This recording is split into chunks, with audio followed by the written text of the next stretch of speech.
Hey guys, welcome back to the channel. So today we're going to talk about one of my favorite subjects, equipment. Specifically, how to buy equipment without going broke.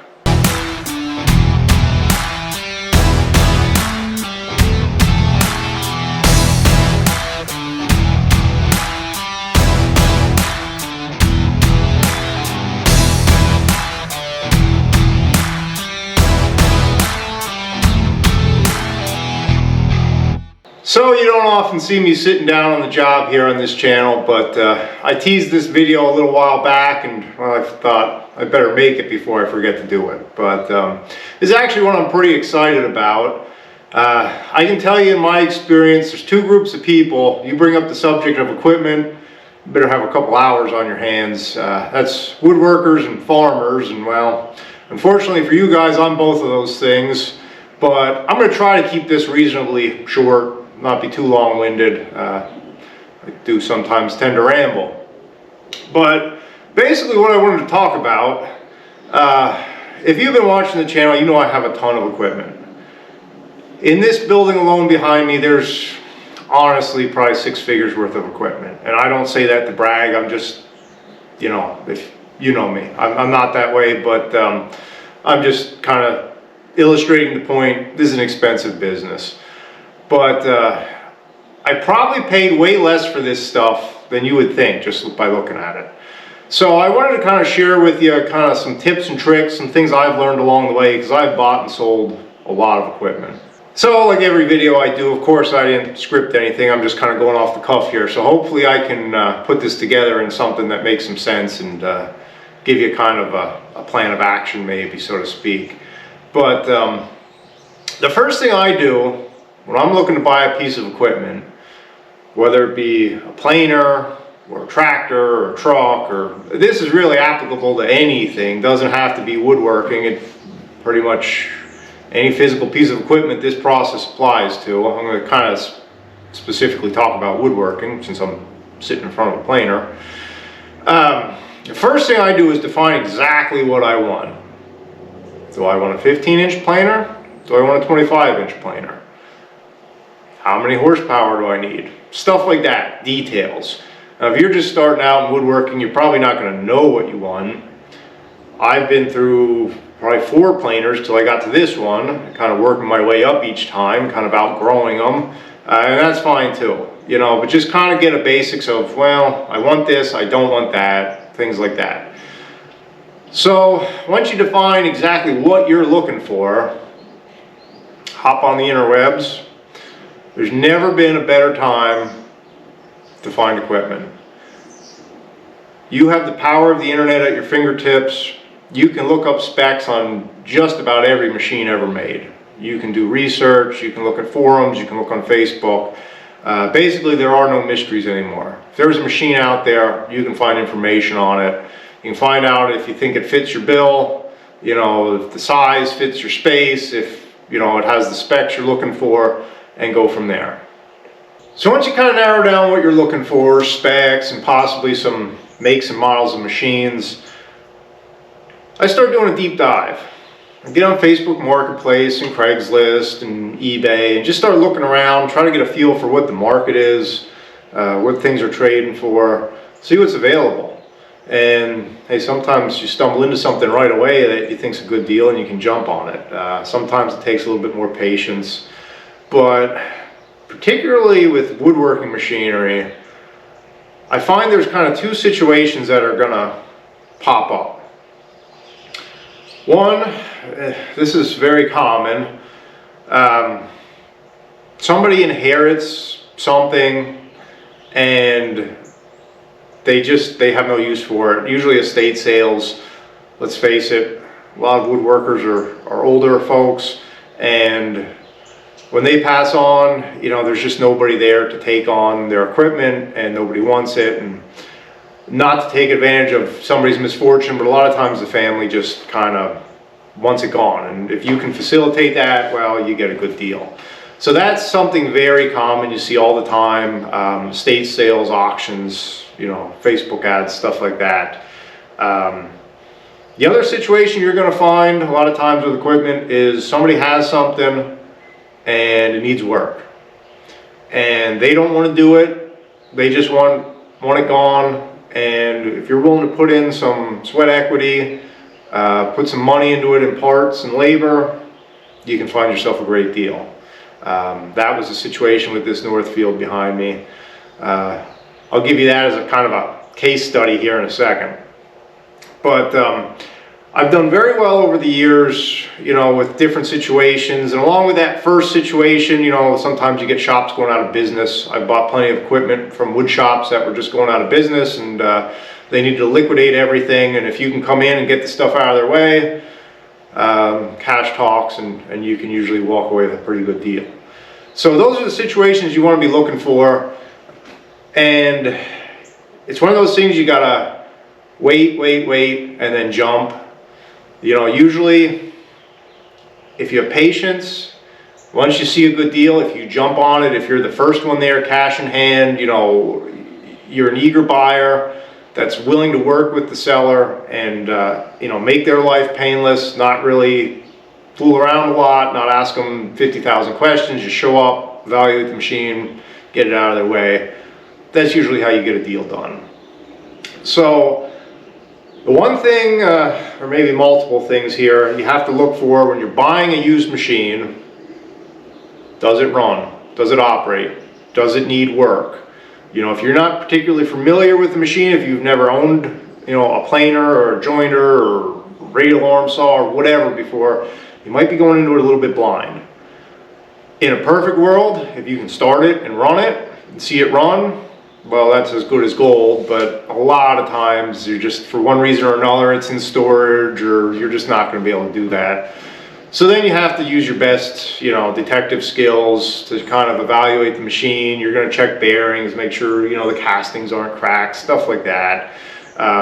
Same thing with any other machinery, you know, vehicles, obviously. You know, it's beyond the subject of this video how you're going to evaluate that. But whatever you're looking at, you kind of have to, once again, use the internet, familiarize yourself with the machine before you go, and then figure out exactly what you're working with. If it's a runner, if it's just something that was running that they just no longer need, and you just need to pick it up, plug and play, awesome. You made yourself a good deal, assuming, you know, you get it for the right price. If it's a fixer-upper, you got one huge thing you got to look at. Can you get parts? And how much are the parts?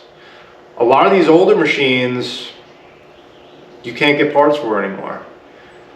So you might have the coolest planer in the world or whatever it may be, and you basically have scrap metal. If you can't find a piece you need, or can't find somebody to make you a piece, or if the piece is so expensive that it just doesn't make sense to fix it.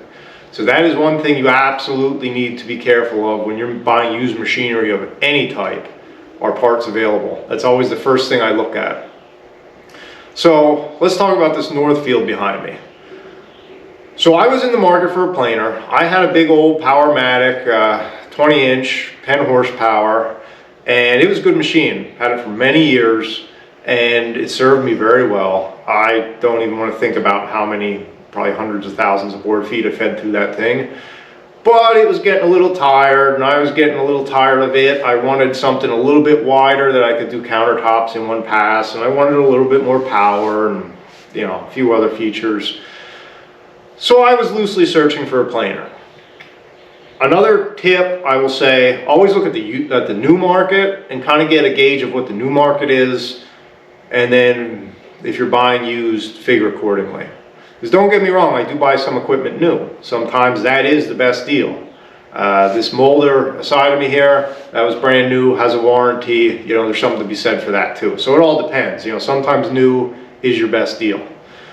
But anyway, I was looking at new stuff. I wasn't super thrilled with anything new I found.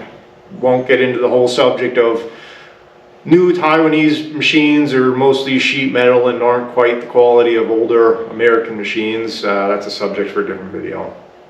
But I wasn't super thrilled with what I saw for the money new. I started looking at some used machines, and I stumbled on Northfield, which I had never heard of at the time. One of the last remaining American-made machinery companies. and they're made in Northfield, Minnesota. And I thought, wow, that has every feature I'm looking for in a planer. I don't need digital readouts and, you know, all that stuff, modern stuff. It's more stuff to break. I like simplistic, I like rugged, old school, heavy cast iron designs, and that machine fits the bill. So they still make this exact same machine new. So I was intrigued. I got a price quote, $50,000. I'm not that intrigued. That's more than this might be my dream planer, but I'm not paying that much. So kind of put that on the back burner and started looking around at other Powermatics, different makes and models. You know, every night for, probably 2 months, you know, I just kind of fire up Craigslist, Facebook, do my normal looking around, see what's for sale. And one night I found a Northfield planer listed, no pictures, $1,700. I said to my wife, that's gotta be a misprint. He must mean 17,000. But I said, I'm gonna call him in the morning and see, you know, worst, it's just a miscommunication. So I called him.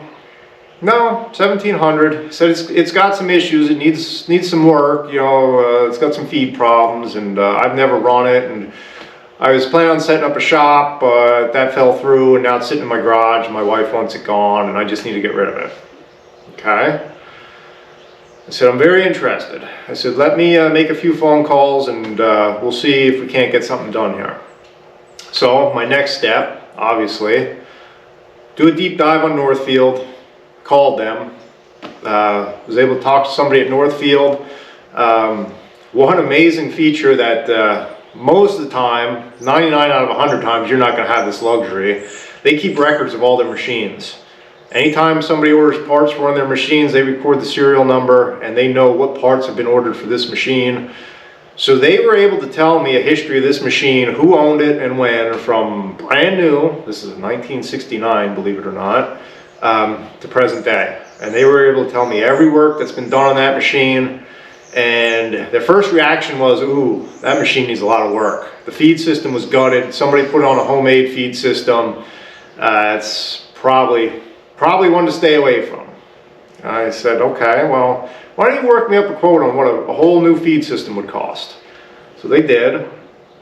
And, you know, I don't often talk numbers on this channel. It's, you know, just not our style here, but I will in this case to illustrate my point. They said, we'll be somewhere, depending on exactly what you need, probably somewhere around $8,000. So I thought, okay, and how much is this planer new? And, you know, 50,000. I said, okay, I'm gonna drive to Buffalo, New York. It's a 5.5 hour drive, and take a look at this thing. When I get up there, I'm gonna give you a call if that's all right. And I said, okay. So I get up there, I look at it, and I said, this looks like in pretty decent shape. We take the cover off, I start looking at, well, it was a hack job, but I talked it over with them on the phone, and they agreed that it's a project that could be done if you're mechanically inclined. So got it home, made the deal, got it home. Started going through it. We needed a few more parts, and I decided right off the bat I'm going to send it to my electrical guys. They totally redid the motor for me, the bearings, because I couldn't run this thing up there. It was not connected. So I had no idea if the motor worked. So I put money in up front. All in all, I'm into this machine, let's say $14,000, $15,000. Now, for those of you that know, that sounds like a lot of money. That is a lot of money. A brand new 25-inch Powermatic is approximately, last I looked, and I haven't looked in a while, in the 20s. So I'm less than that.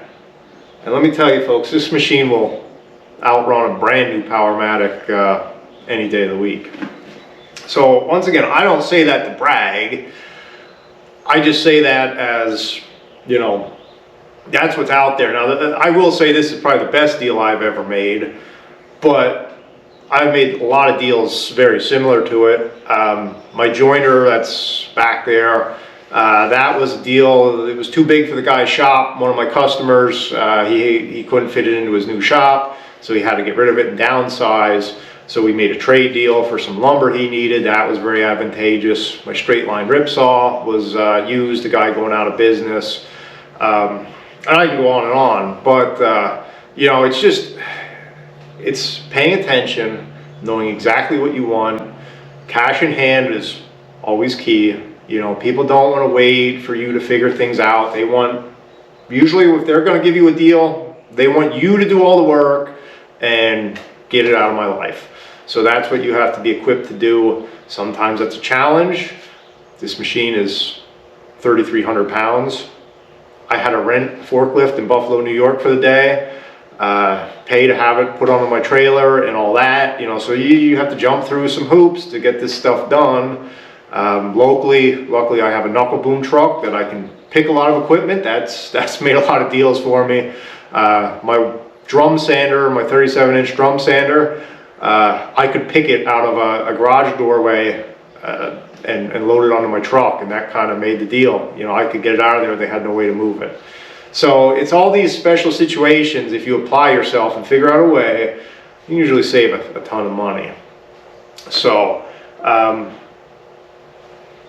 not to get on a soapbox, anything like that, you know, I don't usually sit around and just talk at you guys, but I just thought maybe I'd give you some of my tips and tricks. I know you guys are all going to be competing with me for used equipment, but I'm pretty well set up with everything I need here. Not that I'm always not looking to upgrade something here or there, but I thought maybe I'd help somebody out. You know, beginning woodworker. Now, obviously, my stuff is at a bigger scale, but I know woodworking is an expensive hobby, and I talk to my customers all the time. And it's like, oh, I wish I had this. I wish I had that. And I usually give them this same advice in person. You know, you don't have to buy new. A lot of times you'll get a better deal on old equipment. Sometimes older stuff is better made and you'll get a better deal on it. This old iron, if you have the space and the capacity to put it in place and the power to run it, you can buy this for pennies on the dollar compared to newer stuff that's, you know, not going to last near as long. You know, but that's a whole nother discussion. But there are different ways to skin the cat. So yes, woodworking, if you're doing it as a hobby, is an expensive hobby. If you get into it as a business, well, guess what? The price tag on this stuff goes way up once you get into the more commercial stuff. But there's ways around it. There's ways, if you're creative, you know, you can hustle and you can make things happen. So that's kind of what I was looking at with this video, just to kind of give you guys an idea of what to be looking for in deals and how to get it done. So hopefully it helps somebody out there. I'll catch you next time.